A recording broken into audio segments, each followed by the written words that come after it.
अभी हमने जो भजन गाया है पहले हम इसका अनुवाद करेंगे। श्रीला नरोत्तम दास ठाकुर जी के द्वारा लिखा हुआ भजन है, जिनके गुरु कौन है? इनके गुरु लोकनाथ गोस्वामी। उनके विग्रह कौन से हैं? कौन से विग्रह हैं? राधा विनोदी, उन्हीं के विग्रह हैं, लोकनाथ गोस्वामी जी के विग्रह हैं। तो इसमें वो प्रार्थना करते हुए बोल रहे हैं, वह दिन कब आएगा कि केवल श्री गौरांग नाम के उच्चारण मात्र से मेरा शरीर रोमांचित हो उठेगा। कब हरि हरि के उच्चारण से मेरे नेत्रों में प्रेम अश्रु बह निकलेंगे। कब श्री नित्यानंद प्रभु मुझ पर अपनी कृपा वर्षा करेंगे, जिससे मेरी समस्त भौतिक भोग की इच्छाएं तुच्छ हो जाएंगी। कब मेरा मन भौतिक सुख के विषयों को त्याग कर निर्मल होगा। कब मैं श्री वृंदावन धाम का वास्तविक दर्शन कर पाऊंगा। श्री रूप रघुनाथ गोस्वामी के चरण दर्शन के लिए कब मैं व्याकुल हो उठूंगा। कब मैं श्री राधा कृष्ण के दिव्य प्रेम व्यापार को समझने में समर्थ हो सकूंगा। श्रीला नरोत्तम दास ठाकुर सदा यही प्रार्थना करते हैं, श्री रूप गोस्वामी श्री रघुनाथ दास गोस्वामी के चरणों में मेरी सदा आशा बनी रहे। नरोत्तम दास ठाकुर की तो अभी आप सबने 1 घंटा बैठ के जब किया तो कैसा लगा आपको? कोई अपना अनुभव शेयर करना चाहेगा? कि पहली बार आपने भक्तों के संग में ऐसे जब किया होगा? 1 घंटा थोड़ा बैठे हैं, 1 घंटा कब बैठे सुनना भी बैठते हैं। बताइए कोई अपना अनुभव शेयर करना चाहे, या कोई अनुभव हुआ ही नहीं? मन में बहुत कुछ घूम रहा था। वृंदावन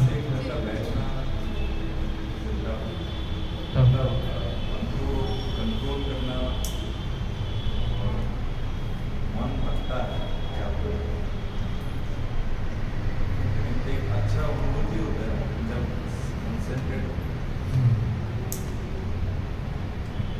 1 घंटा एक जगह भी बैठ के जब करना, उसके लिए बहुत सतुगुण चाहिए, इसलिए बहुत कठिन है बैठना। आज चुप बैठना बहुत मुश्किल है कि नहीं? चुप तो नहीं बैठा तो इसलिए क्या चाहिए? मोड ऑफ गुडनेस चाहिए। एक व्यक्ति को बिठा दीजिए कि 1 घंटा आपको बैठना बिना कुछ बोलते, पसीने निकल जाएंगे उसके, है ना? बहुत कठिन है, इसीलिए इसकी प्रैक्टिस करनी चाहिए। इसलिए प्रभुपाद ने बोला कि रोज़ सुबह 2 घंटे बैठ के 16 माला का जप करें। किसी ने प्रभुपाद से पूछा कि प्रभुपाद जी मैं आपको कैसे प्रसन्न कर सकता हूँ? प्रभुपाद कहते हैं finish your 60 rounds in 1 sitting.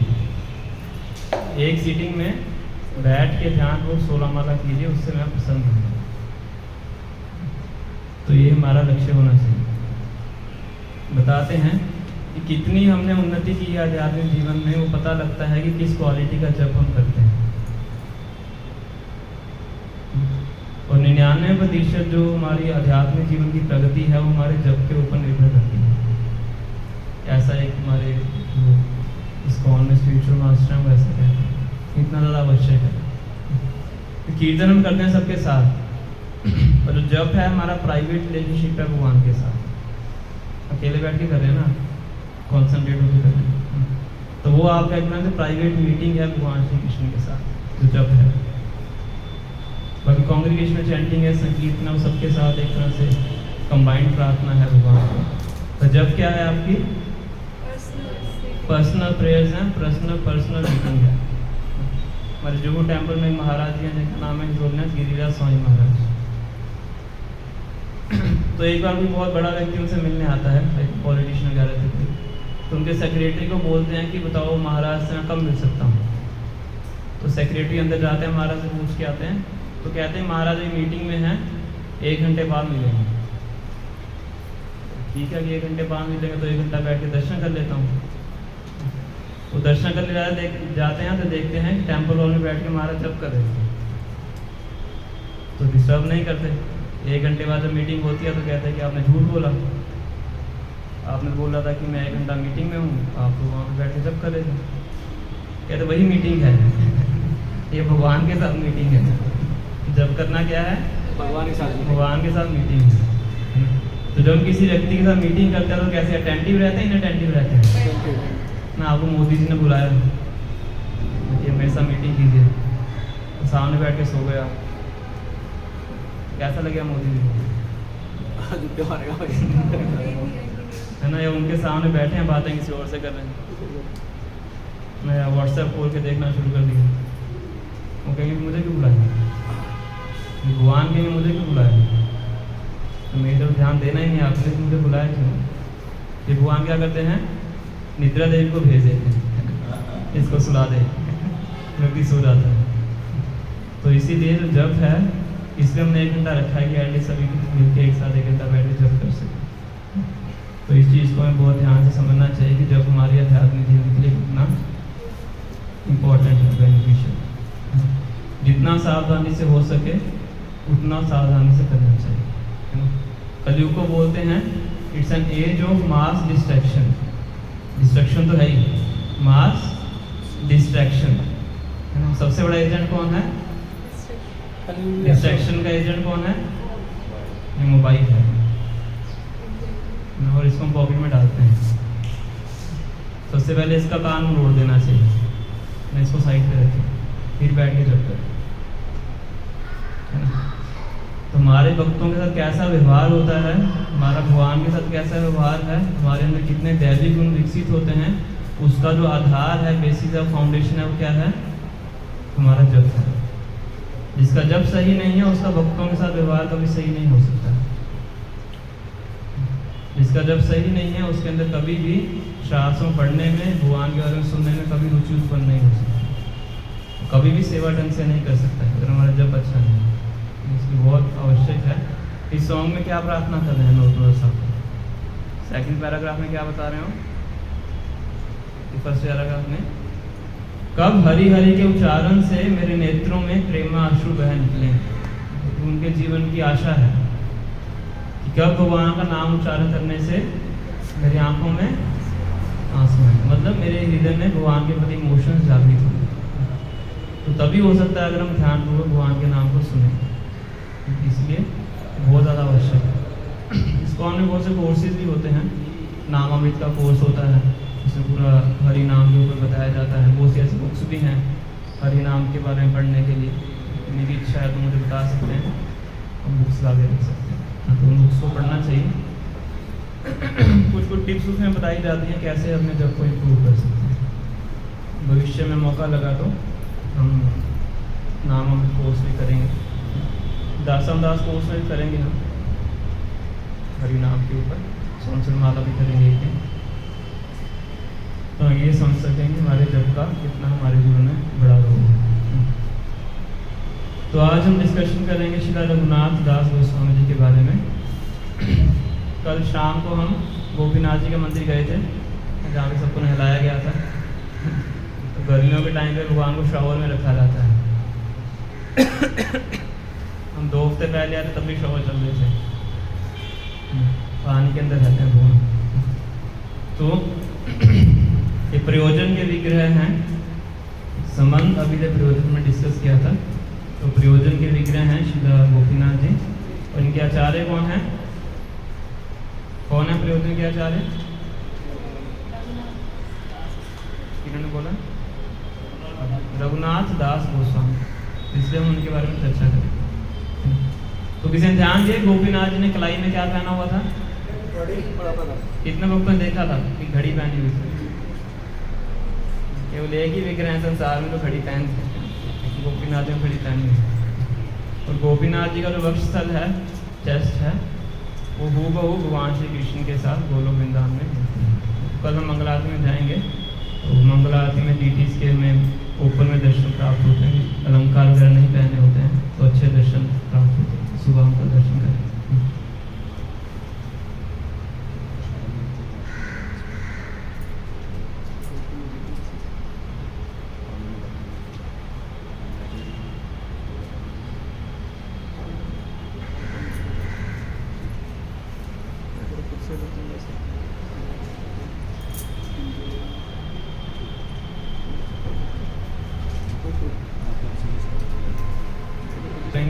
Gopinath ji का कल इन्होंने डाला था ग्रुप में, आप बोल सकते हो। श्लोक है।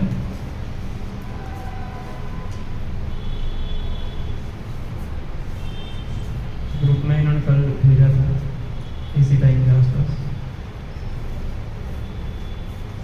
10 बजे के आसपास। तीनों का नाम होते थे एक ही फाइल में।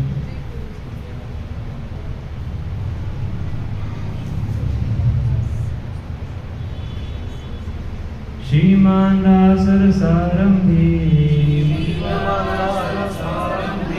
वंशी वटतटस्थिता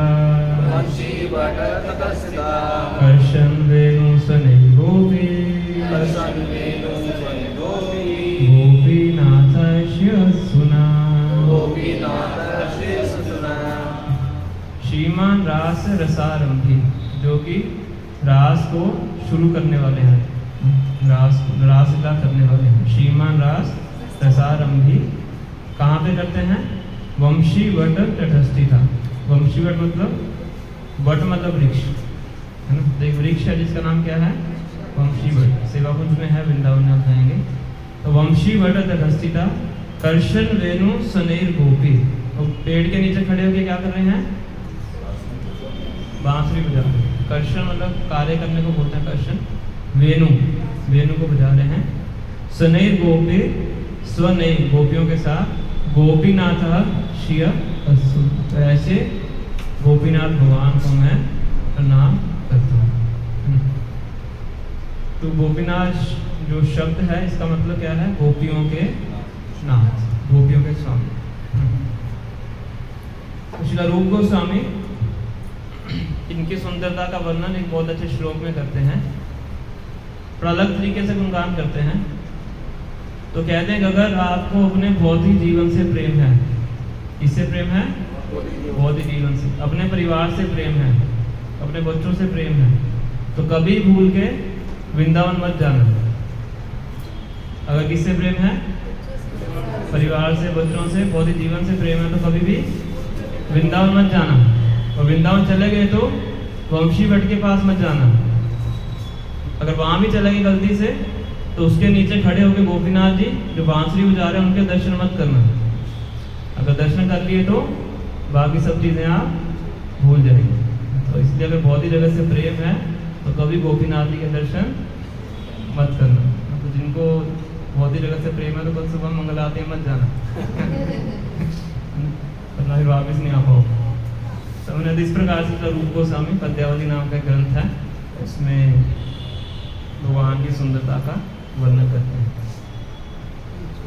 तो गोपीनाथ जी के जो विग्रह हैं उनकी सेवा श्री मधु पंडित हमारे एक आचार्य हैं, गदाधर पंडित के शिष्य हैं, वो इनकी सेवा किया करते हैं। वंशी वट में उनको ये विग्रह प्राप्त होते हैं और ये वज्रनाभ जी के द्वारा ही बनाए हुए विग्रह हैं। गोविंद, गोपीनाथ, मदन मोहन। तो कल हमने रूप गोस्वामी जी के बारे में चर्चा की थी संक्षिप्त में, और आज हम संक्षिप्त में चर्चा करेंगे श्रीला रघुनाथ दास गोस्वामी जी के बारे में। तो आज के भी सॉन्ग में उनका नाम आया है, रूप रघुनाथ पदे बोली दया होती कबे हम पूजा हो से युगल। कब मैं रूप गोस्वामी और रघुनाथ दास गोस्वामी के द्वारा दिया गया लिटरेचर पढ़ूंगा और कब मैं राधा कृष्ण की अंतरंग लीलाओं को समझ पाऊंगा। इस तरह से प्रार्थना करें, क्योंकि राधा कृष्ण की लीलाओं को समझना इतना आसान नहीं है, बहुत कठिन है, बहुत आसानी से व्यक्ति डिविएट हो सकता है। तो इसलिए हमारे आचार्य ने बहुत से ग्रंथ दिए हैं। तो श्री चैतन्य महाप्रभु ने अपने अलग अलग पार्षदों के द्वारा अलग अलग भक्ति के गुणों को प्रकाशित किया है। जैसे हरिदास ठाकुर जी के द्वारा उन्हें प्रकाशित किया है सहनशीलता, टॉलरेंस। हरिदास ठाकुर ने बहुत ज़्यादा टॉलरेट किया है, उनको 22 बाजारों में पीटा गया, उनको बिठाना पड़ेगा। क्यों पीटा जाता है हरिदास ठाकुर को? मुस्लिम परिवार में जन्म हुआ था, पर लेते क्या थे वो? हरे कृष्ण महामंत्र जप करते थे। तो एक बार काजी ने बुलाया उनको अपने पास, कहते कि हरे कृष्ण महामंत्र का जप लेना बंद कर दो, अगर बंद नहीं करोगे तो तुम्हें दंड दिया जाएगा। तो क्या कहते हैं? खंड खंड होए यदि देहे जाए प्राण। कि अगर आप मेरे शरीर के हजारों टुकड़े भी कर देंगे तो हर टुकड़ा क्या बोलेगा? हरे कृष्णा कृष्णा कृष्णा हरे हरे, हरे राम राम राम हरे हरे। तब वो ना छाड़ी को बदने हरि नाम, अगर आप 1000 टुकड़े भी कर देंगे तब भी मैं हरि नाम नहीं छोड़ूंगा। इतनी बड़ी दृढ़ता देख लेते हैं। तो गाजी कहते हैं इनको 22 बाजारों में पीटा जाए जब तक कि अपने शरीर को छोड़ना है। उस टाइम पे ऐसे दंड दिए जाते थे। तो साधारण सा व्यक्ति 1-2 बाजारों में शरीर छोड़ देता है, तो उनको पीटते रहे 22 बाजार खत्म हो गए, उनको कोई फर्क ही नहीं पड़ रहा है ना। और ऊपर भगवान अपना सुदर्शन चक्र लेके खड़े हुए थे, तो हैदर साहब उनको रोक रहे थे भगवान को कि इनको मारना नहीं है, ये तो मूर्ख व्यक्ति हैं, इनको पता नहीं है क्या कर रहे हैं।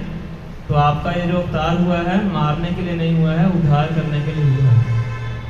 तो इसलिए भगवान को मना कर देते हैं उनको मारने के लिए। फिर भगवान क्या करते हैं? स्वयं हरिदास ठाकुर की पीठ के ऊपर लेट जाते हैं। इसलिए हरिदास ठाकुर कुछ नहीं होता है, भगवान के ऊपर वो कोड़े लगते हैं। बाद में भगवान उनको पीठ दिखाते भी हैं हरिदास ठाकुर।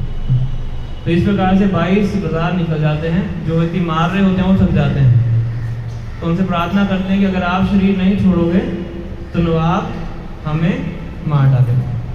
फिर काजी तो कुछ कीजिए, हमारे घर में बच्चे हैं, बीवी है, तो हमारा कुछ रक्षा कीजिए।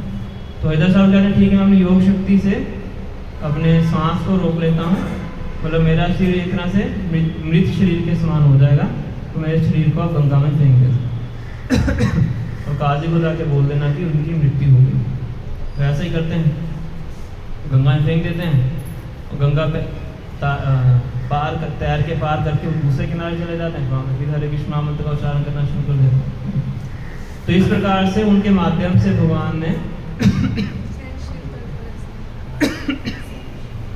बस में पड़ी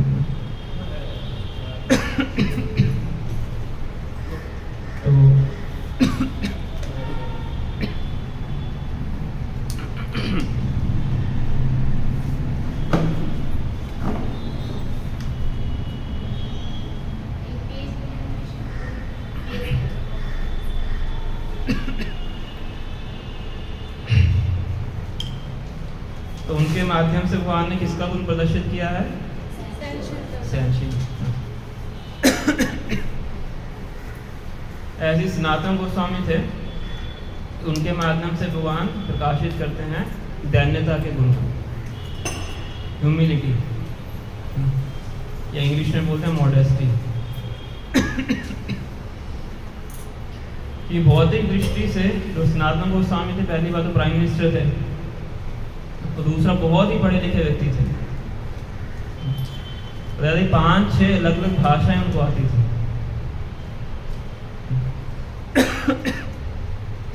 संस्कृत हो गया, हिंदी हो गया, उर्दू हो गया, फारसी हो गया, सब लैंग्वेजेस उनको आती थी।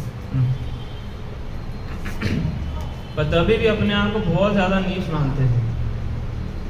क्यों मानते थे? क्योंकि मुस्लिम लोगों की सेवा की। और जब श्री चैतन्य महाप्रभु से मिलते हैं तो अपना इंट्रोडक्शन देते हैं। क्या कहते हैं? नीच जाति, नीच संगी, पतित अधम, कुविषय कूपे पड़ी, गवाई हूँ जन्म। मैं कौन हूँ? पहला हूँ नीच जाति। हालांकि साउथ इंडिया से और सारस्वत ब्राह्मण परिवार से थे, पर क्यों कह रहे हैं? क्योंकि मुस्लिम लोगों की सेवा की। नीच जाति, नीच संगी, बहुत ही नीच लोगों का मैंने संग किया है। पतित अधम, बहुत पतित हूँ, सभी मनुष्यों में अधम हूँ। कुविषय कूपे पड़ी, गवाई हूँ जन्म। पूरा जन्म मैंने अपना वेस्ट कर दिया है, इसलिए विषय वासना के पीछे भाग भाग। ग्राम्य व्यवहारे कहे पंडित सत्य करी मानी, आपन आ रहा हित हित किछु नहीं जानी। गांव के लोग फिर भी मुझे बहुत बड़ा पंडित बोलते हैं और मैं इतना मूर्ख हूं उनकी बात को सही मान लेता हूँ। कितना अच्छा बोल रहे हैं। ग्राम्य व्यवहारे कहे पंडित सत्य करी मानी, आपन आर हित किछु नहीं जानी। मुझे नहीं पता कि मेरे लिए क्या बेनिफिशियल है, मेरे लिए क्या सही नहीं है। समझ रहे? के आमी के आमाए जारे पाप त्राए, इहा नहीं जानी के मते हित है। के आमी, मैं कौन हूँ, के आमाए जा रहे पाप त्राय, मुझे क्यों ये सारे प्रकृति के तीनों जो कष्ट हैं मुझे सता रहे हैं। मैं कौन मुझे नहीं पता है, ये कष्ट मुझे क्यों सता रहे मुझे नहीं पता है। यह नहीं जानी के मैंने हित है, अगर मैं इस चीज़ को नहीं जानूंगा तो मेरा हित कैसे हो सकता है। तो इतना मूर्ख व्यक्ति हूँ मैं, तो फिर भी इस बात को सत्य मान लेता हूँ कि मैं बहुत बड़ा पंडित हूँ। तो इस तरह से अपनी इंट्रोडक्शन देते हैं। और भगवान उनकी विनम्रता से इतने प्रसन्न होते हैं, आगे जाके बताएंगे भगवान सर्वभूतावतार गोस्वामी को कि मैं इन दोनों की विनम्रता से इतना प्रसन्न हो गया हूँ, इसलिए मैंने सारी कृपा इन दोनों के ऊपर कर दी है, रूप गोस्वामी और सनातन गोस्वामी को। कहते विद्या भक्ति बुद्धि बल परम कवि तबु आप नाथ माने तृण हईते। कहते मुझसे भी ज्यादा भगवान कह रहे हैं विद्या बुद्धि भक्ति बल परम प्रवीण, ये दोनों भाई क्या हैं, विद्या में मुझसे उन्नत हैं, भक्ति में मुझसे उन्नत हैं, बल में मुझसे उन्नत हैं, भक्ति में मुझसे उन्नत हैं। तबु अपन आप माने तृण हईते ही, फिर भी अपने आप को क्या मानते हैं, घास के तिनके से भी छोटा। तो ये उनकी विनम्रता थी। तो हरिदास ठाकुर के माध्यम से सहनशीलता को प्रकट किया है, सनातन गोस्वामी के माध्यम से दैन्यता को प्रकट किया है, और रघुनाथ दास गोस्वामी के माध्यम से भगवान ने वैराग्य को प्रकट किया है। रिनंसिएशन किसको बोलते हैं, या रघुनाथ दास गोस्वामी के माध्यम से भगवान ने हमारे आगे इस गुण को प्रकाशित किया ताकि हम उनसे शिक्षा ले सकें और अपने जीवन के अंदर ही वैराग्य को विकसित कर सकें, है ना। वैराग्य का मतलब ये नहीं है कि जिसने भगवे कपड़े पहने हैं वही वैराग्य का पालन करता है। वैराग्य दोनों के लिए है, चाहे कोई गृहस्थ आश्रम में है, चाहे कोई वैरागी आश्रम में है, चाहे कोई पुरुष है, चाहे कोई स्त्री है, सबके लिए प्रिंसिपल लागू होता है। गृहस्थास के लिए वो बात बोलते थे कि गृहस्था डिवोटी भी क्या है, ब्रह्मचारी है। बोलते एक नारी ब्रह्मचारी, एक नारी ब्रह्मचारी, ऐसे भगवान श्री रामचंद्र जी, है ना। तो उनको भी घर में रह के ब्रह्मचर्य का पालन करना होता है, ऐसा नहीं कि उनका पूरा लाइसेंस है। तो वैराग्य का जो सिद्धांत है दोनों को ही पालन करना है, पुरुष स्त्री को भी और गृहस्थ को भी ब्रह्मचारी को। तो ये सिद्धांत भगवान रघुनाथ दास गोस्वामी के माध्यम से बताते हैं। रघुनाथ दास गोस्वामी का जो जन्म है बंगाल में होता है। उनके पिताजी और ताऊ जी का नाम था, चाचा जी का, गोवर्धन मजूमदार और हिरण्य मजूमदार। तो ये टैक्स कलेक्टर थे, मुस्लिम नवाब के बिहाफ पे टैक्स कलेक्शन करते थे। तो इनकी उस टाइम पे सैलरी बताई जाती थी 2 lakh gold coins per month. कितनी सैलरी है, 2 लाख सोने के सिक्के प्रति माह। तो इतना धनवान उनका परिवार था, और पूरे परिवार के एक ही लड़के थे, पूरे वंश के एकमात्र लड़के थे। वो बताया जाता है कि उनकी जो पत्नी थी वो इंद्र की पत्नी के समान उनका सौंदर्य था, और फिर भी घर के साथ में उनको बिल्कुल भी अटैचमेंट नहीं था, बिल्कुल भी आसक्ति नहीं थी। ऐसा क्यों होता है कि बचपन में उनके घर के पास हरिदास ठाकुर आके रहते हैं, तो बचपन से ही वो हरिदास ठाकुर का संग करते थे, उनके पास जाते थे, उनसे सुनते थे, उनके साथ बैठते थे, उनका संग करते थे, उनके साथ बैठ के जप करते थे। इसलिए बचपन से ही उनके अंदर वैराग्य जागृत हो जाता है। वैराग्य का मतलब क्या है, वैराग्य से आप सब क्या समझते हैं, किसी चीज से अटैचमेंट नहीं होना हो, बहुत मटीरियल डिटैचमेंट, स्पिरिचुअल अटैचमेंट। पर हमारे लिए खासकर जो वैष्णव है, वैराग्य शब्द का मतलब बताते हैं विशेष राग, वी और राग, यहाँ से वर्ड है वैराग्य, विशेष राग मतलब भगवान के प्रति बहुत स्पेशल अटैचमेंट। डिटैचमेंट बाद में आती है ना। नॉर्मली हम वैराग्य को डिटैचमेंट समझते हैं, पर इसका जो रियल मीनिंग है वो क्या है, स्पेशल अटैचमेंट। किससे, भगवान से। तो भगवान के प्रति अगर हमारा स्पेशल अटैचमेंट होता है तो भौतिक जगत के प्रति डिटैचमेंट हमारा ऑटोमेटिकली होता है। डिटैचमेंट के लिए हमें अलग से कुछ प्रयास करने की आवश्यकता नहीं है, हमें प्रयास किस जगह पे करना है? भगवान के प्रति अटैच होने की, है ना। हमारी जो प्रोसेस है वो क्या है? सकारात्मक है। हिंदी इंग्लिश में क्या बोलते हैं इसको? पॉजिटिव है, नेगेटिव नकारात्मक नहीं है। ये नहीं, ये नहीं, ये नहीं है, ऐसा नहीं। हमारी प्रोसेस क्या है कि ये पकड़ना है, ये पकड़ना है, 16 वाला जप करना है, शास्त्रों को पढ़ना है, भगवान की सेवा करनी है, ये इस पर हमारा ध्यान है। बाकी चीज़ें अपने आप हो जाती हैं। तो बचपन से ही हरिदास ठाकुर का संग करते थे, इसलिए बहुत ज़्यादा उनकी श्री चैतन्य महाप्रभु से अटैचमेंट हो जाती है।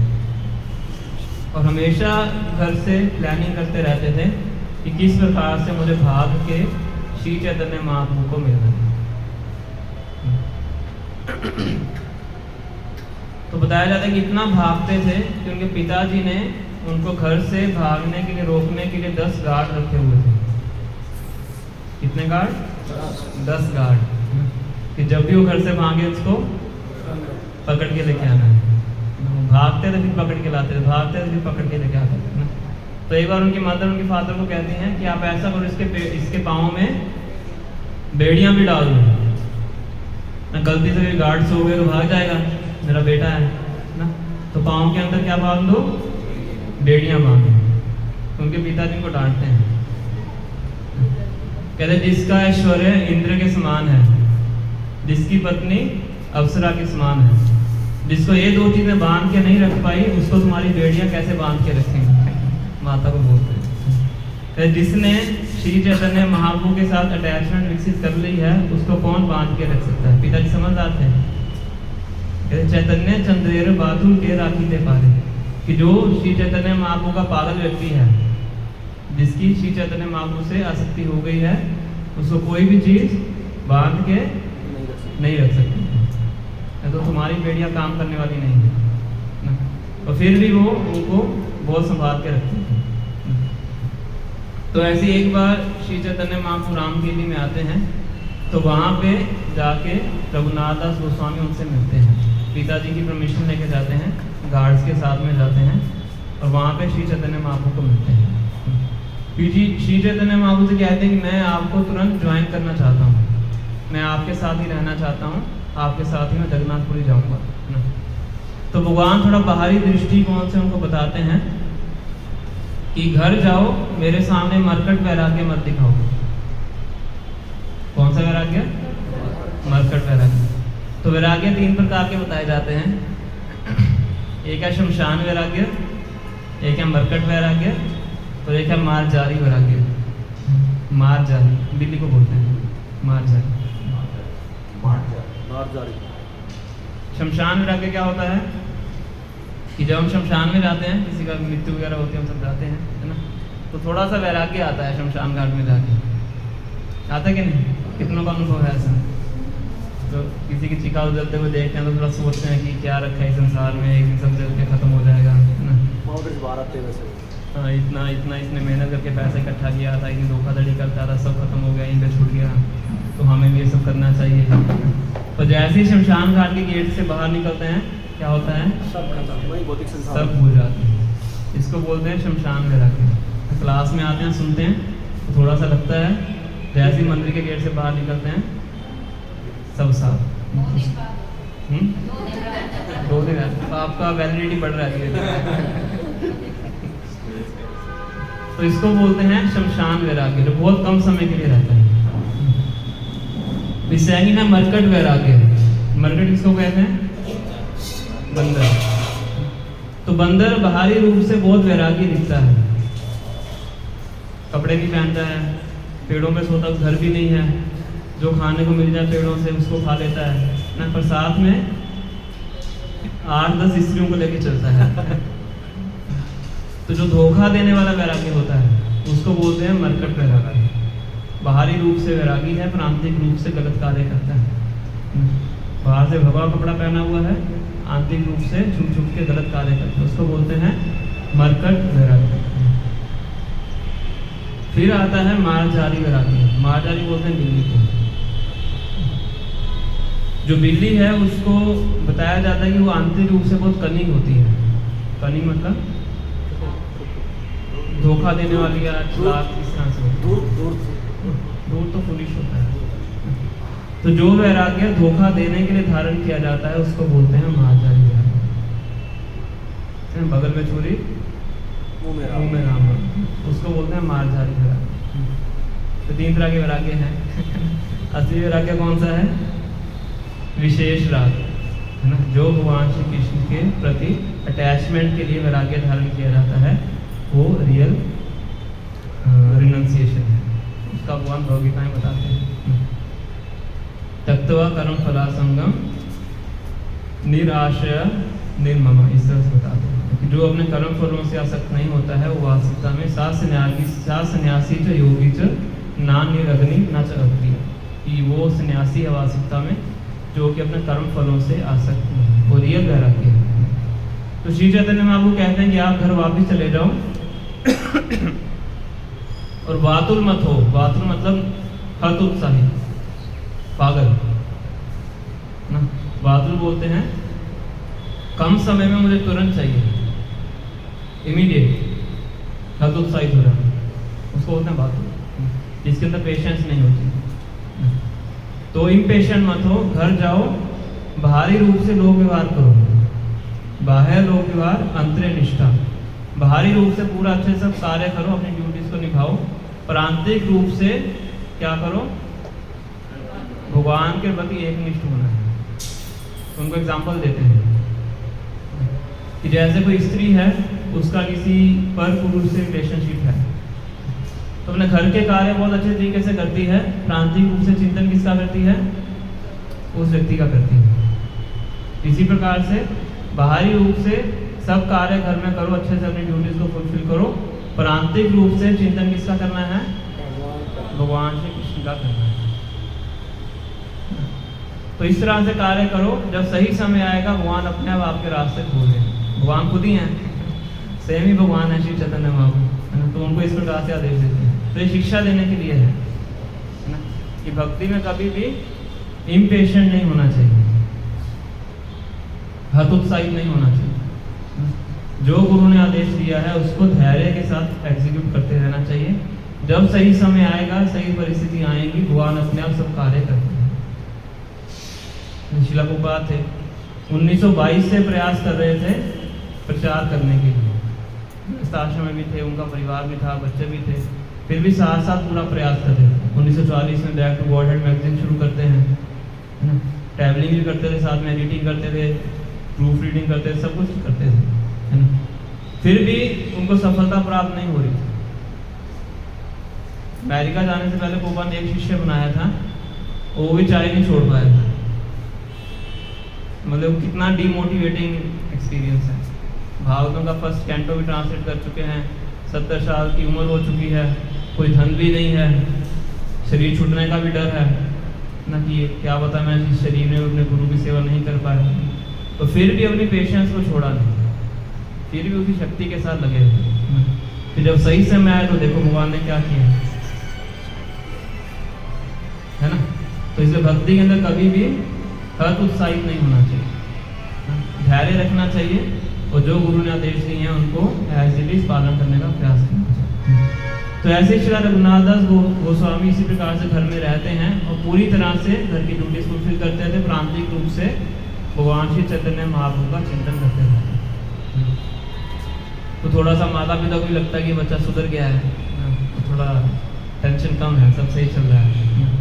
तो उसी दौरान पानीहाटी नाम की जगह है, वहाँ पे पता लगता है कि नित्यानंद प्रभु वहाँ पे आए हुए हैं। नित्यानंद प्रभु कौन है? आदि गुरु हैं, ओरिजिनल स्पिरिचुअल मास्टर। उन्हीं से शक्ति लेके बाकी सभी गुरु प्रचार करते हैं। तो रघुनाथ दास गोस्वामी की इच्छा होती है कि मुझे उनसे जाके मिलना है, तो अपने पिताजी से परमिशन लेके गार्ड्स को साथ में लेके उनसे मिलने जाते हैं, है ना। तो यहाँ पे एक बहुत महत्वपूर्ण शिक्षा है हम सबके लिए, भगवान भी देना चाहते हैं ना। तो जैसे ही नित्यानंद प्रभु रघुनाथ दास गोस्वामी को देखते हैं, तो जैसे ही रघुनाथ दास गोस्वामी नित्यानंद प्रभु को देखते हैं, बहुत दूर से उनको दंडवत प्रणाम करते हैं। तो नित्यानंद प्रभु ने पास में पूछते हैं कि ये व्यक्ति कौन है, तो कहते हैं रघु है, आपको दंडवत प्रणाम कर रहा है। तो नित्यानंद प्रभु वहीं से जोर से बोलते हैं कि तुम चोर, इस समय तक तुम कहाँ छुपे हुए थे? अरे चोर, कहाँ छुपे हुए थे? तो उनको चोर क्यों बोल रहे हो?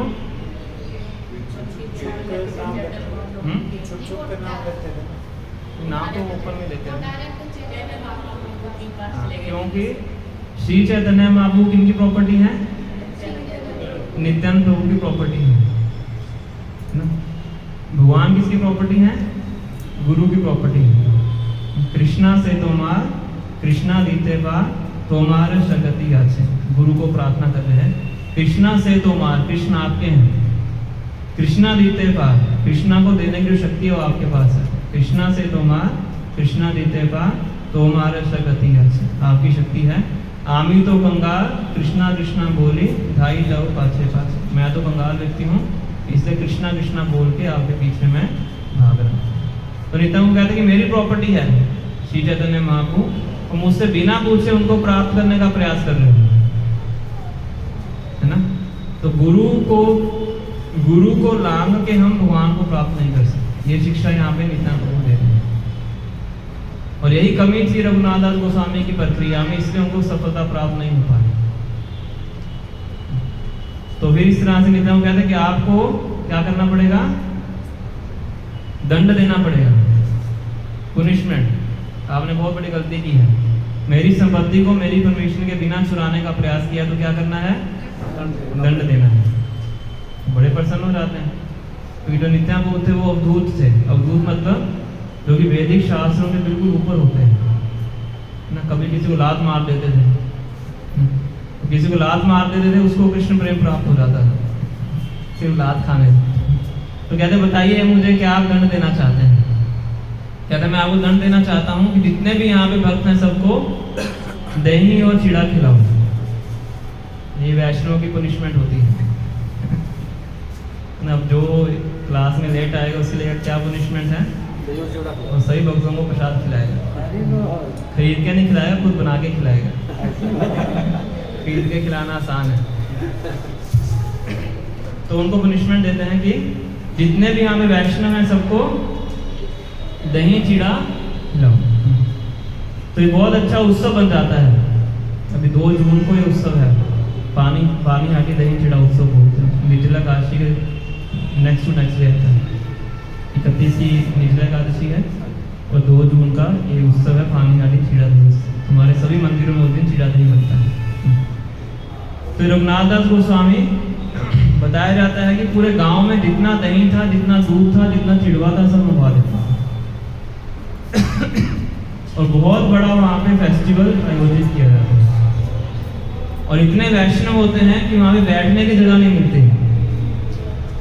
तो जो वैष्णव के उत्सव होते हैं, उन उत्सवों में प्रसाद ग्रहण करना भी भक्ति का अंग है। उन उत्सवों में प्रसाद ग्रहण करने से भी कृष्ण प्रेम प्राप्त होता है। कि प्रसाद ग्रहण करना भी क्या है? एक सेवा है। इसको हमें समझना चाहिए। श्री चैतन्य महाप्रभु कहते हैं कि 3 जगहों पे कृष्ण प्रेम बहुत सरलता से प्राप्त होता है। पहली जगह है गौर पूर्णिमा के दिन। क्या करना चाहिए?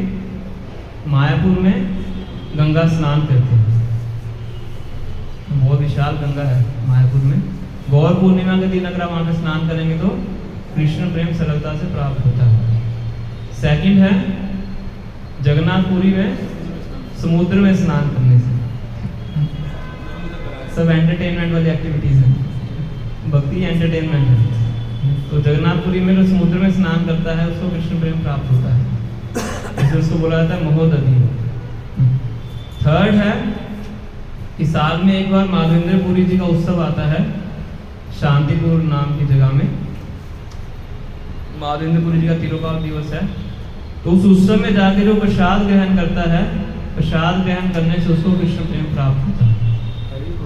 क्या करने से? सिर्फ प्रसाद ग्रहण करने से।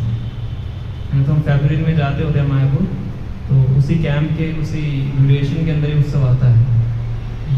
तो अब इतने भक्त आते हैं, सुबह प्रसाद डिस्ट्रीब्यूशन शुरू होता है तो शाम के 6 बजे से चलता है। सारे गांव वाले हर कोई वहाँ पे आके प्रसाद पाता है। हमारे मंदिर से मायापुर से लगभग 1-1.5 घंटे का रास्ता है। तो सभी मायापुर से आते हैं बस में बैठ के प्रसाद खाने के, और सभी प्रसादन सर्विंग करना चाहते हैं। इसे प्रसादन सर्विंग करने के लिए लाइन में खड़ा होना पड़ता है। पहले 15 मिनट लाइन में खड़े होगे तो एक बकेट मिलेगी आपको सर्विंग करने के लिए। सर्विंग करके आओगे, बकेट वापस करोगे, दूसरी बकेट के लिए दोबारा लाइन में खड़ा होना पड़ता है। इतने वक्त होते हैं सर्विंग करने के लिए। तो प्रसाद सेवन करना भी क्या है, एक तरह से बहुत बड़ी सेवा है। इसलिए बहुत से वैष्णव वहाँ पे इकट्ठा हो जाते हैं पानी घाटी में, पूरी जगह खत्म हो जाती है। तो जिनको जगह नहीं मिलती वो पेड़ों पे चढ़ के बैठ जाते हैं, फिर पेड़ भी भर जाते हैं। पेड़ों पे जगह नहीं मिलती, गंगा के अंदर बैठ के प्रसाद पाते हैं। पूरा डिस्क्रिप्शन चैतन्य चेतावनी में आता है, और इतना बड़ा उत्सव हो जाता है। और स्वयं श्री चैतन्य महाप्रभु वहाँ पे प्रकट होते हैं अदृश्य रूप से, किसी किसी को दिख पाते हैं, हर कोई देख नहीं पाता है। तो वो भी आगे उस उत्सव में पार्टिसिपेट करते हैं।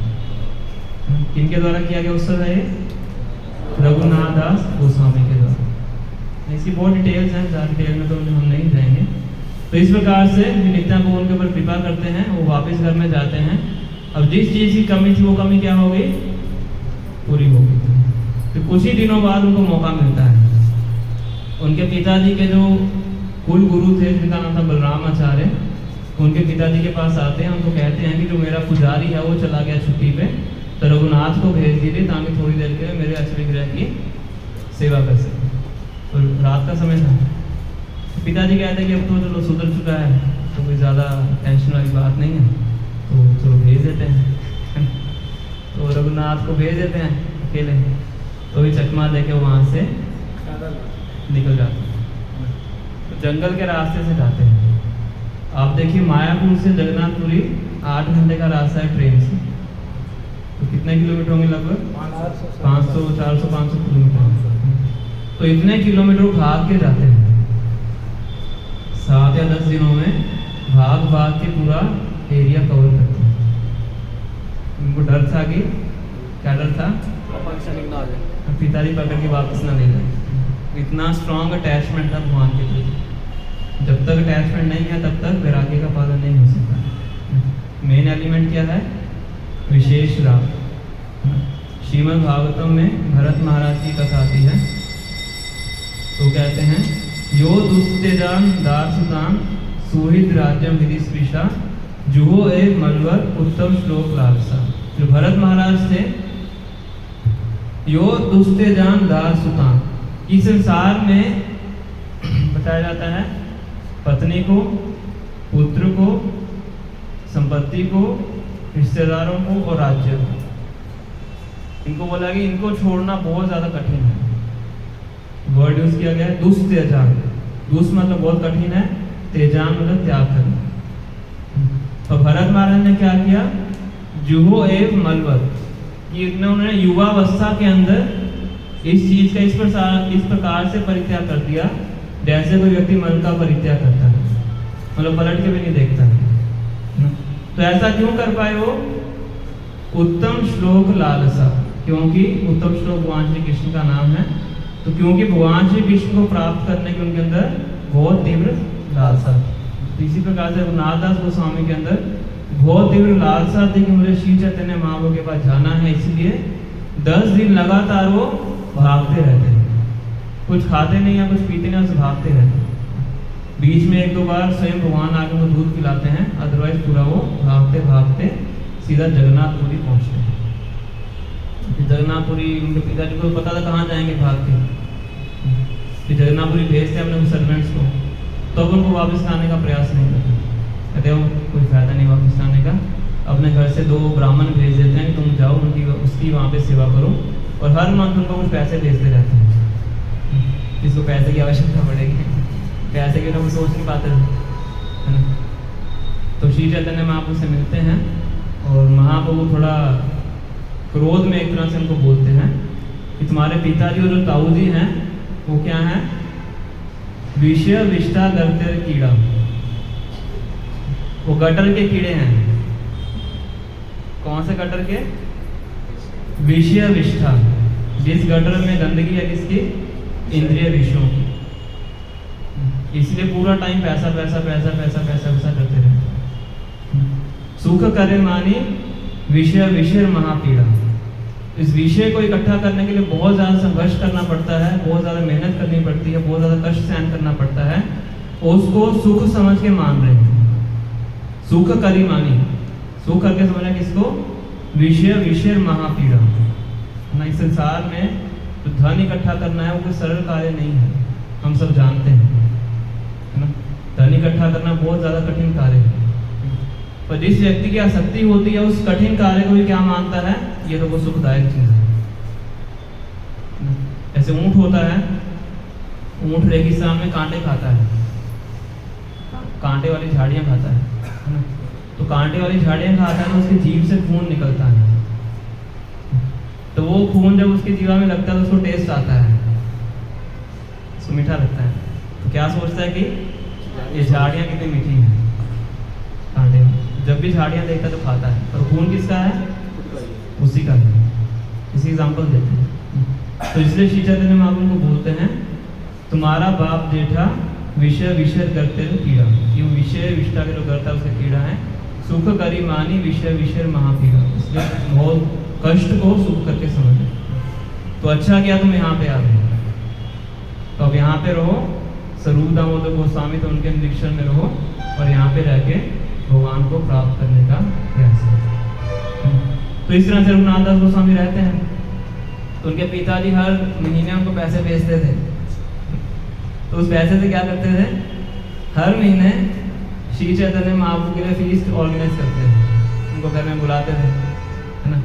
भगवान को भी अच्छा नहीं लगता था, भगवान उनको उत्साहित करने के लिए जाते थे, चलो इसी बहाने थोड़ा भक्ति में आगे बढ़ रहा है इसलिए जाते थे, उत्साहित करने के लिए जाते हैं। तो कुछ समय बाद देखते हैं कि रघुनाथ दास ने मुझे आमंत्रण देना बंद कर दिया है, अब आमंत्रण नहीं कर रहा है। तो उनके जो मेंटर थे स्वरूप गोस्वामी उनसे पूछते हैं कि अभी क्यों नहीं बुला रहा है? तो कहता है कि उन्होंने अपने पिताजी से पैसे लेने बंद कर दिए हैं। तो रघुनाथ दास ने सोचा कि मेरे पिताजी गलत तरीके से पैसे कमाते हैं, तो इस पैसे से श्री चैतन्य महाप्रभु को भोजन नहीं खिलाना चाहिए। जिस मानसिकता से धन कमाया जाता है वही मानसिकता उस धन को यूज करने वाले में जाती है ना। विषय अन्न खाइले मलिन होय मन, मलिन मने नहीं होय कृष्ण रस स्मरण। कि अगर किसी विषय व्यक्ति के घर में अन्न खाते हैं तो हमारा जो मन होता है क्या होता है? दूषित होता है, और दूषित मन से भगवान का स्मरण नहीं हो सकता है। इसे जब महाप्रभु ट्रैवलिंग करते थे तो कहते थे कि मैं सिर्फ लखपति के घर में खाऊंगा। लखपति मतलब जो रोज 1 लाख भगवान के नाम लेता है, उनके घर में मैं खाऊंगा। जो 64 माला करता है उनके घर में प्रसाद स्वीकार करूँ, अदरवाइज नहीं करूँ, है ना। तो रघुनाथ दास ने सोचा कि ये सही नहीं है कि अपने पिताजी का जो धन है उससे मैं श्री चैतन्य महाप्रभु को प्रसाद करूँ, इसलिए पिताजी से लक्ष्मी लेना बंद कर देते हैं, आज से नहीं। तो कहते हैं कि बताइए अब कैसे अपना जीवन निर्वाह करते हैं? तो कहते हैं कि जगन्नाथ मंदिर के सामने जो फ्री फूड बूथ होता है वहाँ पे खड़े होके वहाँ से लेके खाते हैं। वहाँ का तो बहुत अच्छी बात है। हम देखेंगे कैसे स्टेप बाय स्टेप अपना वैराग्य बढ़ा रहे हैं और भगवान कैसे उनसे प्रसन्न हो। तो इतने बड़े घर के व्यक्ति आप देखिए, तो भगवान दर्शन करने जाते थे तो देखते थे कि रोज रघुनाथ दास गोसाई वहाँ से प्रसाद लेते थे, जहाँ पे फ्री बूथ पे प्रसाद मिलता है। तो कुछ समय बाद देखते हैं कि वहाँ पे भी रघुनाथ दास ने आना बंद कर दिया है। तो फिर उनके मेंटर से पूछते हैं स्वरूप गोस्वामी से कि आजकल रघुनाथ दास वहाँ पे दिखता नहीं है। तो कहते उन्होंने वहाँ भी खाना बंद कर दिया है। क्यों बंद कर दिया? कहते उनको फ्री का खाना अच्छा नहीं लगता।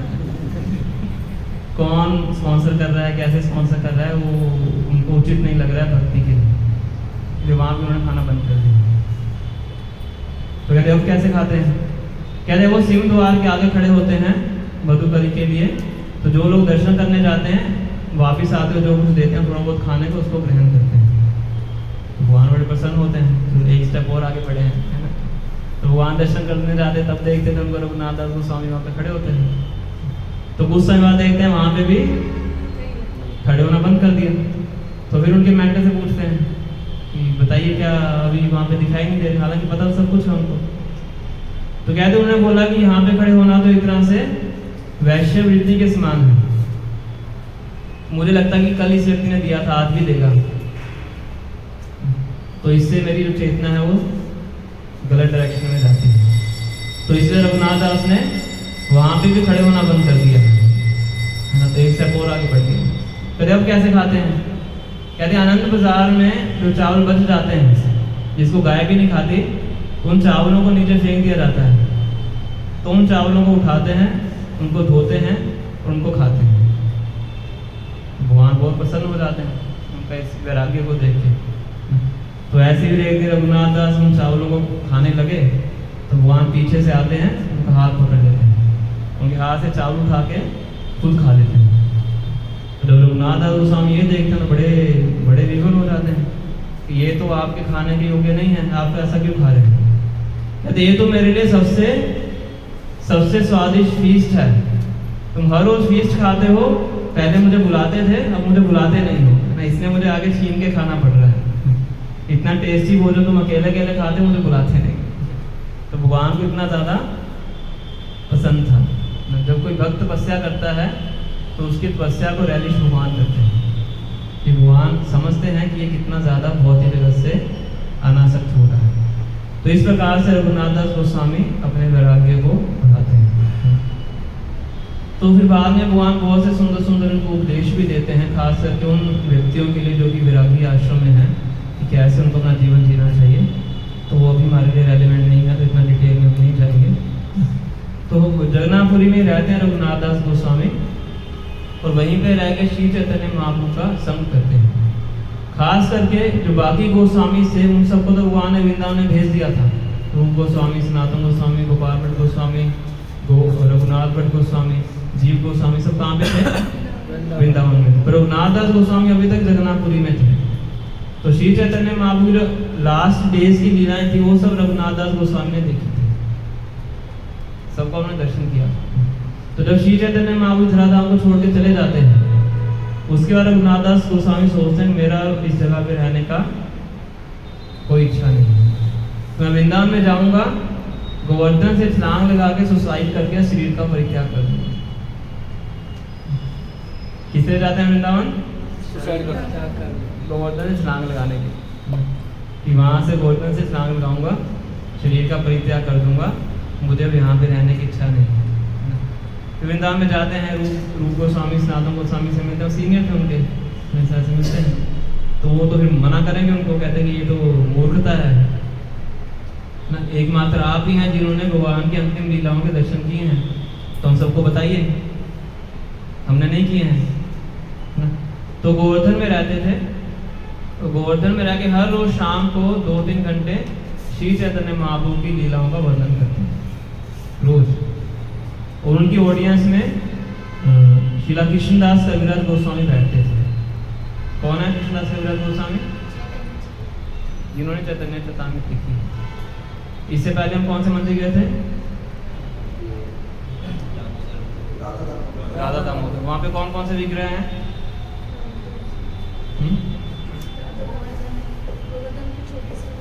और आप बताइए कौन से विग्रह थे राधा दामोदर मंदिर में? राधा दामोदर छोटे वाले, बड़े वाले कौन से थे?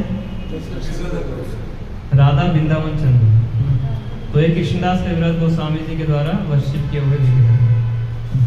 तो उनकी ऑडियंस में कृष्णदास कविराज गोस्वामी बैठते थे, इतना ध्यान से सुनते थे कि बाद में जो उन्होंने सुना था उसी को चैतन्य चैतामृत के रूप में हमारे सामने उन्होंने लिखे थे। तो सुनना कैसा होना चाहिए? कैसा होना चाहिए सुनना? कि बाद में किताब लिख सके।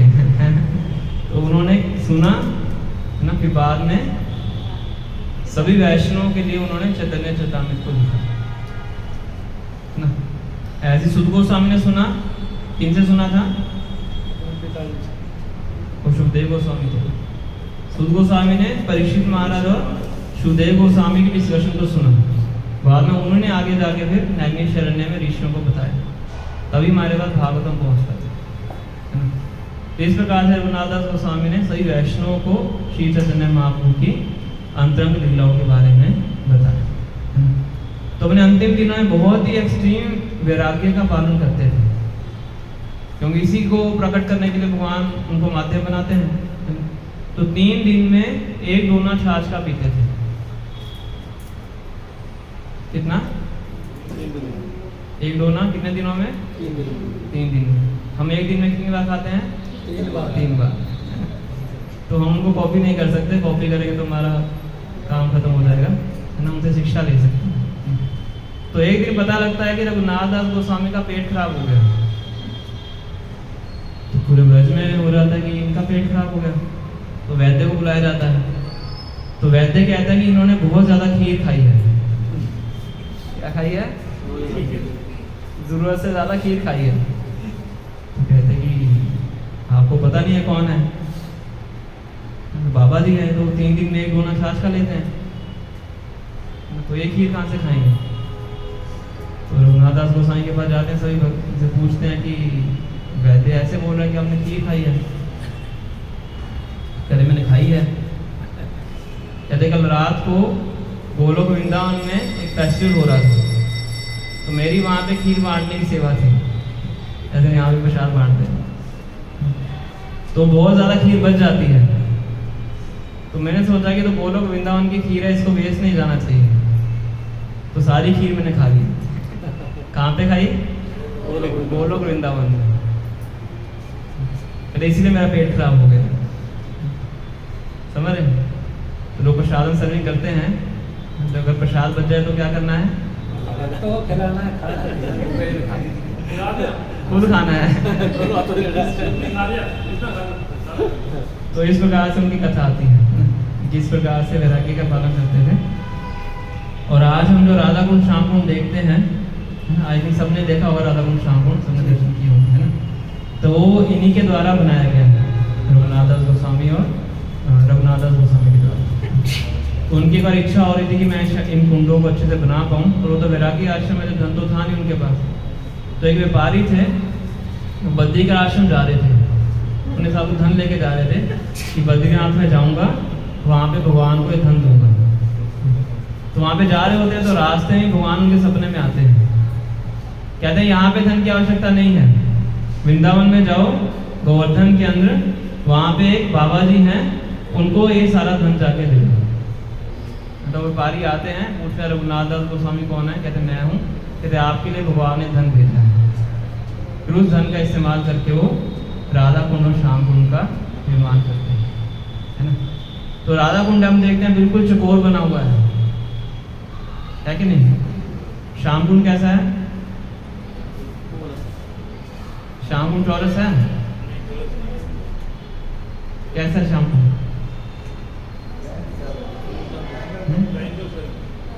टेढ़ा सा है। जब श्याम कुंड को बना रहे थे, तो उसके बीच में 5 पेड़ खड़े हुए थे। तो उन्होंने सोचा कि कल इन पेड़ों को काट देंगे, चौरस कुंड बन सके, अच्छा कुंड बन सके।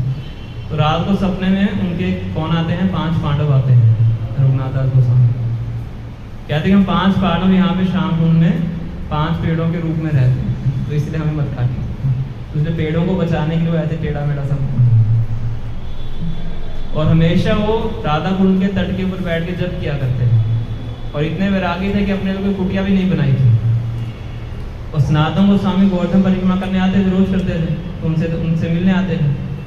तो एक दिन उन्होंने देखा कि रघुनाथ दास बैठ के जप कर रहे हैं राधा कुंड के किनारे पे, और साथ में एक शेर पानी पी रहा है। वो तो अपने जप में इतने जोर में, उनको पता ही नहीं है क्या हो रहा है साथ में। और फिर देखते हैं कि साथ में भगवान श्री कृष्ण खड़े हुए हैं लाठी लेके, कि ये जो शेर है इनको कुछ तंग ना करे। कौन देख रहे हैं? सनातन गोस्वामी देख रहे हैं, ना। सनातन गोस्वामी सीनियर हैं, तो रघुनाथ दास गोस्वामी कहते हैं कि ठीक नहीं है, वहां से सेवा लेना ठीक नहीं है, जल्दी से कुटिया बनाओ, कुटिया में रहो। तो चले जाते हैं, फिर भी नहीं बनाते हैं। फिर दोबारा मिलने आते हैं, तो देखते हैं रघुनाथ दास गोस्वामी फिर बैठ के जप कर रहे हैं, और बहुत तेज की धूप पड़ रही है ऊपर से। फिर देखिए राधा रानी खड़ी हुई है, अपनी साड़ी का वो लेके उनके ऊपर छाया करने की। स्नातकों को सभी कहते हैं तो बहुत बहुत बड़ी हद हो गई हम यहाँ पे राधा रानी की सेवा करने आए हैं और आप यहाँ पे राधा रानी से सेवा ले रहे हैं, तो ये उचित नहीं है। तो फिर उनके कहने पे कुटिया बनाते हैं।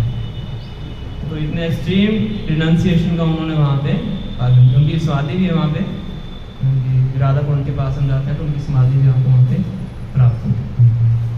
तो और भी बहुत सी लीलाएं हैं उनके जीवन से।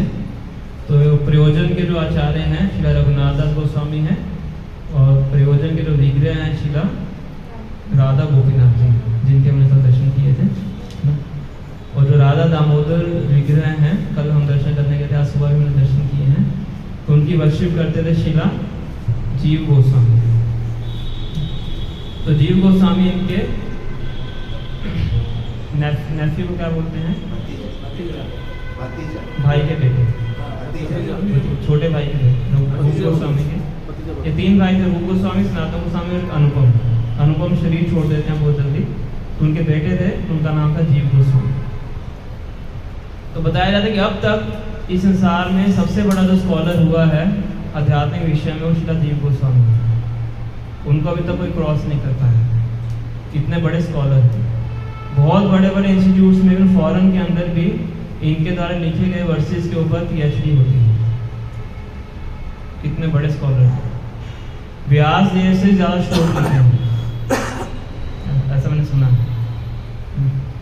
तो रूप और सनातन गोस्वामी के अप्रकट होने के बाद यही गौड़ीय वैष्णव संप्रदाय की जो लीड है उसको वृंदावन में वही संभालते हैं। इनको रूप गोस्वामी खुद अपने हाथों से राधा दामोदर जी के विग्रह बना के देते हैं वर्शिप करने के लिए। इनकी समाधि भी राधा दामोदर मंदिर में है, और रूप गोस्वामी जी की समाधि और भजन कुटीर भी राधा दामोदर मंदिर में है। प्रभुपाद जी कहते थे कि ये जो राधा दामोदर मंदिर है और मेरे दो कमरे हैं, this is my heart and soul. Prabhupada ji ने अपने जीवन का सबसे महत्वपूर्ण समय राधा दामोदर मंदिर में स्पेंड किया। वानप्रस्थ आश्रम, संन्यास आश्रम स्वीकार करने के बाद प्रभुपाद जी राधा दामोदर मंदिर में ही रहते थे, और वहीं पे बैठ के भागवतों के फर्स्ट कैंटो का ट्रांसलेशन करते थे। फिर दिल्ली जाते थे, वहाँ पे चिप्पीवाड़ा में मंदिर है, अभी वो इस्कॉन ने ले लिया है मंदिर, वो सुंदर मंदिर बन गया है वहाँ पे चिप्पीवाड़ा में।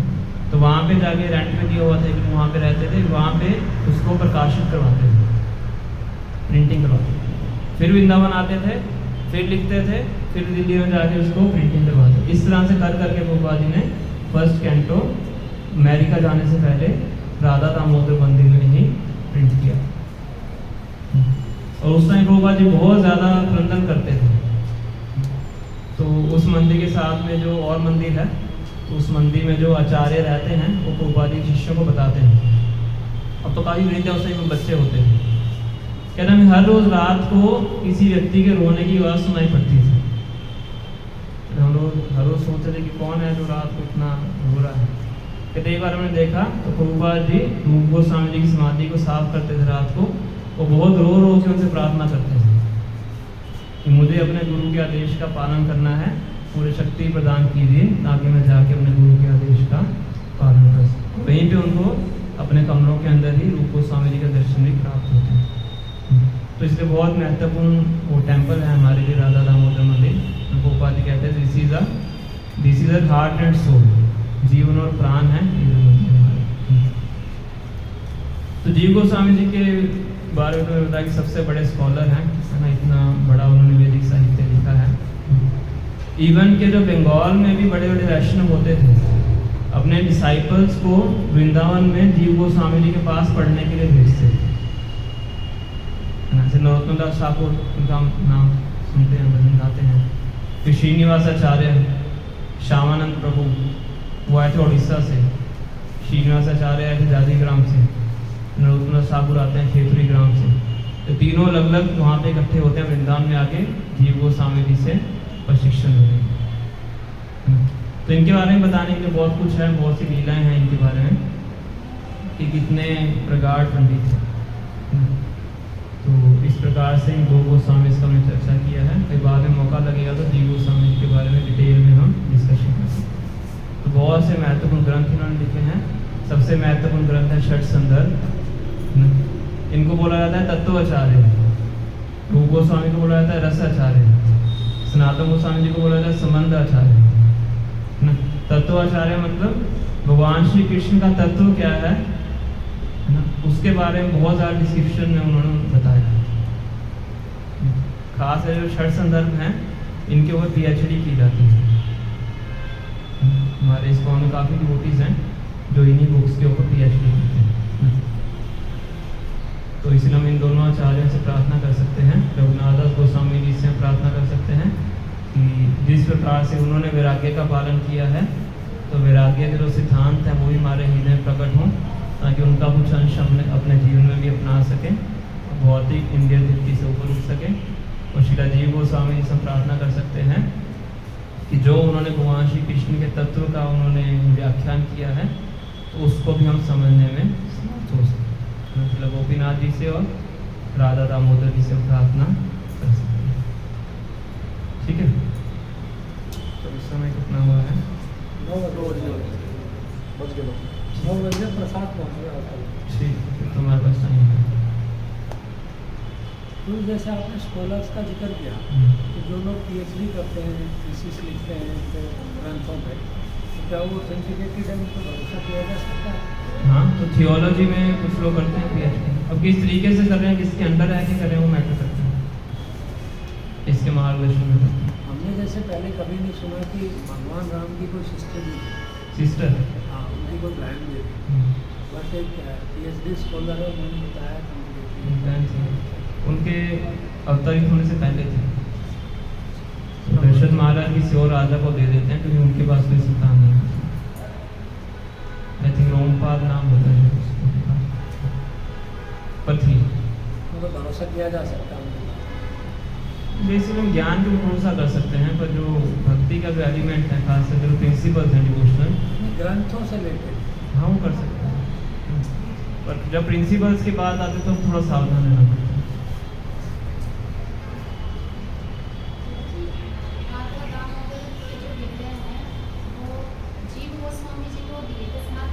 रूप गोस्वामी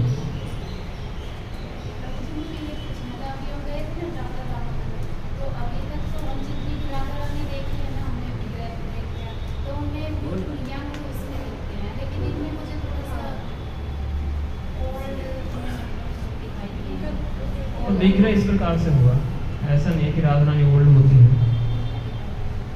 भगवान के धाम में भगवान श्री कृष्ण की जो एज है वो 16 वर्ष की होती है।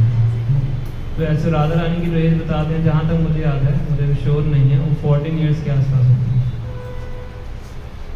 मुझे कंफर्म करना पड़ेगा, तो जहाँ तक मुझे याद है इसके आसपास है।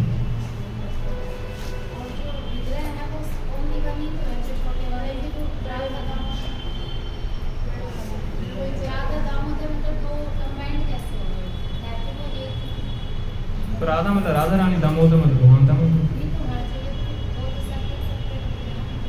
तो यहाँ भी सेपरेट ही तो है।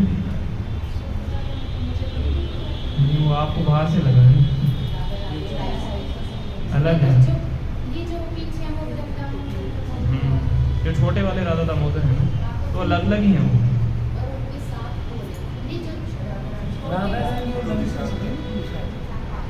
उनके साथ और अन्य विग्रह तो बाद में रख दिए होंगे, पर जो मेन विग्रह राधा दामोदर है, राधा वृंदावन चंद्र।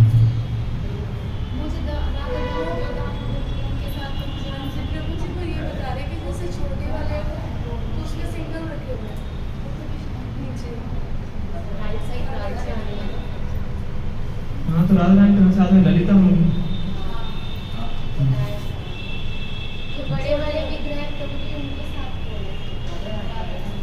राधा रानी तो है, राधा वृंदावन चंद्र, राधा रानी हो वृंदावन चंद्र, नीचे राधा दामोदर है, साथ में ललिता सखी होंगी। ललिता विशाखा होती है, ललिता सखी होती है। ललिता सखी अगर अकेले हैं तो ललिता सखी, और अगर दो हैं तो ललिता विशाखा।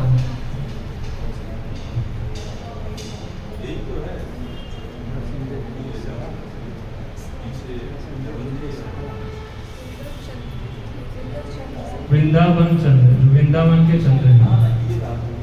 ऐसे श्री चैतन्य महाप्रभु क्या है? मायापुर चंद्र,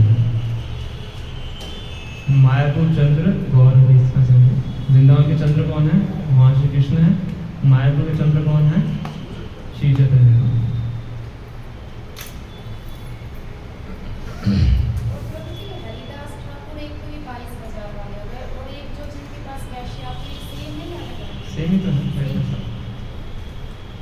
हरिदास आते हैं हमारी चैतन्य लीला में। एक छोटा हरिदास है, उनका पास में अलग है, और ये हरिदास ठाकुर है जो कि नाम आचार्य है। और बाकी बिहारी जी वाले हरिदास ठाकुर अलग है, वो ठाकुर नहीं है, वो हरिदास है, और तो आचार्य का नाम वो है। अलग है। आचार्य का नाम है। हाँ, वही छोटा हरिदास, उनका पास टाइम अलग है, वो कोई बाद में चर्चा कर सकते। कोई और प्रश्न है कि नहीं? मुझे अभी भी डाउट है, मुझे आप बोले ना गले में लेकर वो करते थे, तो ये वाली बंदे की बात, जिसमें जो बड़ी वाली है उनकी बात कर रहे हैं, कितने बड़े उनको पूरे गले में लेके रखते थे? कभी उनसे लग नहीं होना चाहते थे कि जहाँ भी जाते थे अपने गले में लेके जाते, लटका के लेके जाते।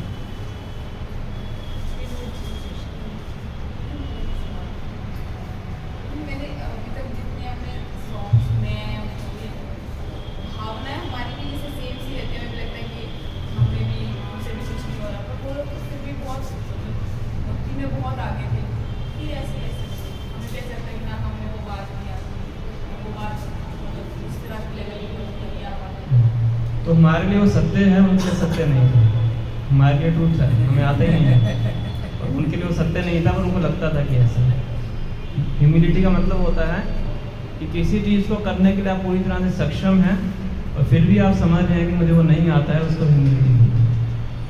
और हमारे केस में तो ट्रूथ है, हमें आता ही नहीं है, हमारी ह्यूमिलिटी नहीं है, हमारे लिए ट्रूथ है, उनके लिए ह्यूमिलिटी है।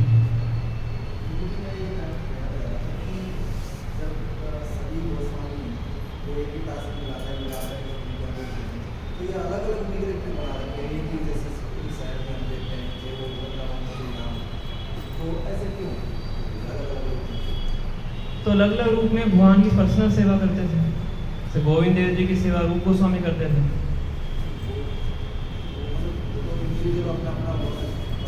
अपना अपना रिलेशन है भगवान के साथ। हर जीवात्मा का भगवान के साथ एक यूनिक रिलेशनशिप होता है ना। आपका रिलेशनशिप भगवान के साथ कुछ और है, मेरा रिलेशनशिप भगवान का कुछ और है। चलो अभी हम भूले हुए हैं, जब मुक्त अवस्था में जाएंगे तो हमें समझ में आ सकता है।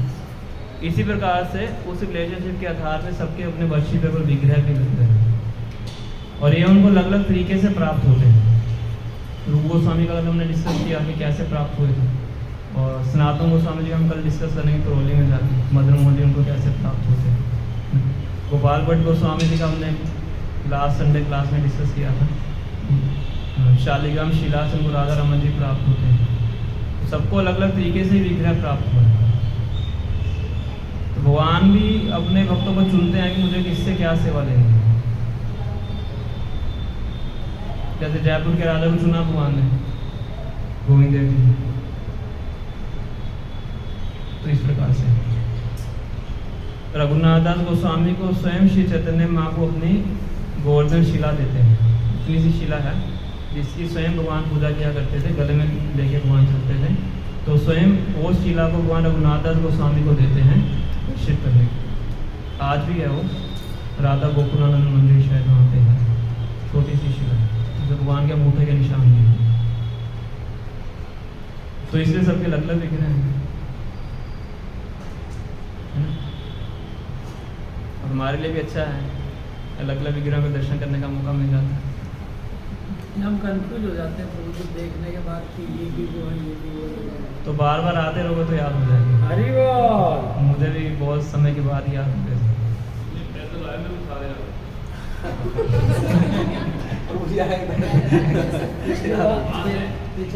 पिछला ग्रुप में हमने पैदल ही चक्कर काटे साल, फिर भी याद ना हो। अच्छी बात है। मेरे को पता था कि यार मंदिर में उतना ही कुछ क्या है, हमें एक मंदिर के 3 चक्कर काटे थे। तो जितनी बार दर्शन करेंगे, जितना मनन करेंगे, जितना पढ़ेंगे, जितना सुनेंगे, तो अपने आप याद होता है। ज़्यादा दिमाग पे जोर लगाने की आवश्यकता नहीं है। ध्यान से बैठ के सुने, अपने आप याद होता है।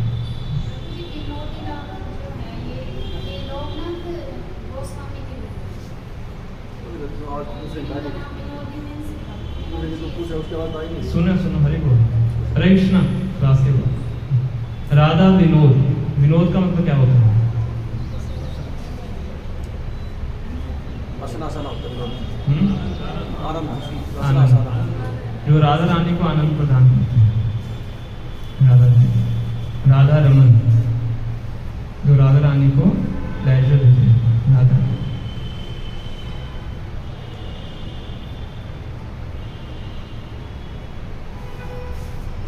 तो सेल्फ मैनिफेस्टेड विग्रह हैं। ब्रज के अंदर उमराव नाम की एक जगह है, तो वहाँ पे किशोरी कुंड है, तो वहाँ पे लोकनाथ गोस्वामी जी बैठ के भजन किया करते हैं। तो एक दिन कोई व्यक्ति आते हैं, कोई दिव्य पुरुष आते हैं, उनके हाथ में विग्रह देके चले जाते हैं वर्शिप करने। तब से वो इनकी वर्शिप किया करते हैं। बहुत ज़्यादा अटैच थे, आसक्त थे, कभी भी लग नहीं होना चाहते, इसलिए गले में लेके घूमते। फिर बाद में कुसुम सरोवर के पास वो भजन करते थे। फिर कुसुम सरोवर के पास में बैठ के इनको पेड़ के अंदर रख देते थे, हॉलों के अंदर, और बाहर खुद बैठ के इनकी वर्शिप किया करते। रूप और सनातन गोस्वामी के आने से पहले ही ये वृंदावन में रहते थे। लोकनाथ गोस्वामी भूगर्भ गोस्वामी। वो व्यक्ति कौन थे? वो आके इनको विग्रह देके चले। किसी सेल्फ मैनिफेस्टेड, किसी ने बनाए नहीं।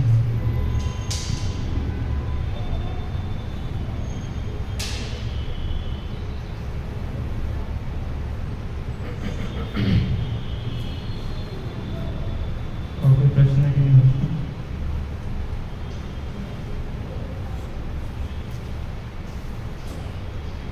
ठीक है, तो हम यहीं स्टॉप करेंगे।